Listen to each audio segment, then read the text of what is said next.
Excuse me. High, আমি পল্লবী। ও, আপনি আমার বাবার পার্সোনাল সেক্রেটারি?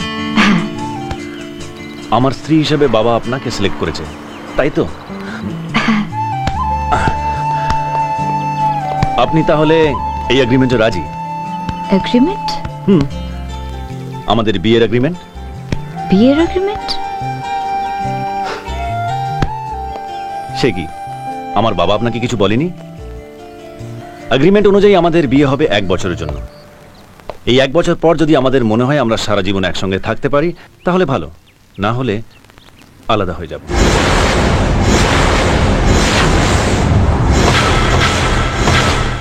ও, তার মানে বিয়ের নামে 1 বছরের জন্য আপনি আমায় রক্ষিত রাখতে চান, তাই তো? What's that?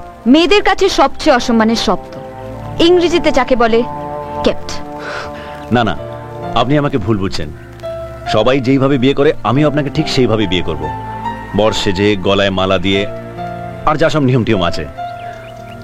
আর একটা কথা আপনার নিশ্চয়ই ভালো করে জানা আছে, সিঁথিতে সিঁদুর দিয়ে বিয়ে করলে তাকে রক্ষিতা নয়, স্ত্রী বলা হয়। মেয়েদের ব্যবহার করার জন্য অনেককেই অনেক মুখোশ হাঁটতে দেখেছি, কিন্তু বিয়েকে মুখোশ করতেই আপনাকেই দেখলাম।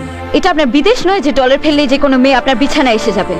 এখানে মেয়েদের আর কিছু থাকুক না থাকুক, সম্মান আছে, সব টাকা দিয়ে কেনা যায় না। আরে শুনুন শুনুন, আমাকে দেখে এরকম মেয়ে মনে হচ্ছে? ভালো লাগলে সবার ঘরে নিয়ে যাবেন, ভালো না লাগলে রাস্তায় বের করে দেবেন। 1 বছরের জন্য আমি আপনার পাপোশ হয়ে থাকতে পারবো না যে পুরনো হয়ে গেলে ফেলে দেবেন। আরে আপনি তো দেখছি রেগে আগুন হয়ে গেছেন। আগুনকে সাক্ষী করে মেয়েরা যখন স্বামীদের সঙ্গে 7 পাকে বাঁধা পড়ে তখন থেকে সেটাই হয়ে ওঠে তার অহংকার। কখনো কোনো মেয়ের জীবনে সেটা লজ্জা করে তুলবেন না প্লিজ।